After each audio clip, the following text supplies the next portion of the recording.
The satellite images, taken by San Francisco-based Planet Labs Inc.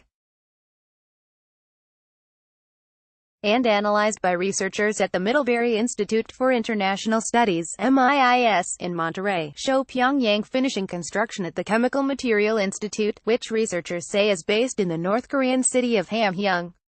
The Chemical Material Institute is known for making carbon composite parts for solid-fueled missiles like nozzles, airframes and nose cones used in re-entry vehicles. According to David Schmerler, a research associate at MIIS, the Chemical Materials Institute seems like they have one function, and that's pumping out parts for their missile program, Schmerler said. Kim was shown viewing an artist's depiction of the factory in August 2017, after North Korea tested 2 intercontinental ballistic missiles. That same month it also threatened the U.S. territory of Guam. The majority of the plant was built in May, after Kim's summit with South Korean President Moon Jae-in, but before Kim met Trump, said Jeffrey Lewis, the director for the East Asian Non-Proliferation Program. At MIIS, a spokesman for South Korean President Moon told reporters it's inappropriate to comment on reports suggesting North Korea has not stopped construction at weapons facilities and intelligence matters on the whole. Never offered to disarm solid-fueled missiles have significant advantages over their liquid-fueled counterparts, as they're easier to store and move because solid fuel is less volatile than liquid, experts say.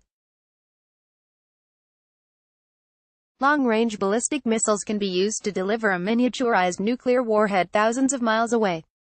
The missiles North Korea tested in 2017 with intercontinental range were liquid-fueled missiles, but Pyongyang has successfully tested a solid-fueled missile believed to have a range somewhere between 1,200 to 2,000 kilometers, 745 to 1,240 miles. During his annual New Year's speech, Kim also ordered his country's ballistic missile and nuclear weapons research sectors to mass-produce both items. Since then, the young North Korean leader has been on a diplomatic push, meeting with world leaders and brandishing his image as a global statesman. Kim has consistently said he's willing to denuclearize, but longtime North Korea watchers worry that Pyongyang and Washington have very different definitions of the term denuclearization. Kim has never offered to disarm. Not once, Lewis said.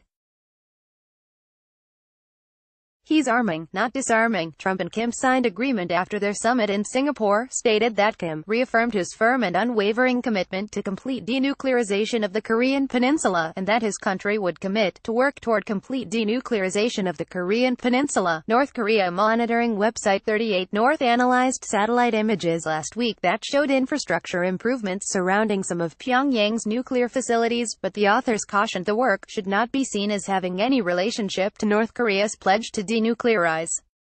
The North's nuclear cadre can be expected to proceed with business as usual until specific orders are issued from Pyongyang, 38 North said. President's been very clear. White House National Security Advisor John Bolton told CBS News Sunday that the U.S. has a plan to dismantle North Korea's weapons of mass destruction and ballistic missile programs in the space of a year, but that Pyongyang needs to reveal any undeclared weapons sites to move forward. There's nobody involved in this discussion with North Korea and the administration who is overburdened by naivete.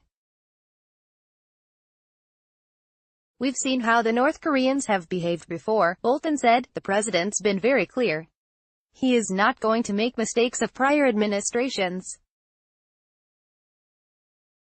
We are going to pursue this, and we will see what happens. Bolton declined to comment on a report in the Washington Post Saturday that U.S. intelligence officials have concluded North Korea does not intend to fully surrender its nuclear stockpile, and is preparing to deceive the U.S. about the number of nuclear warheads in its arsenal and the existence of undisclosed facilities used to make fissile material.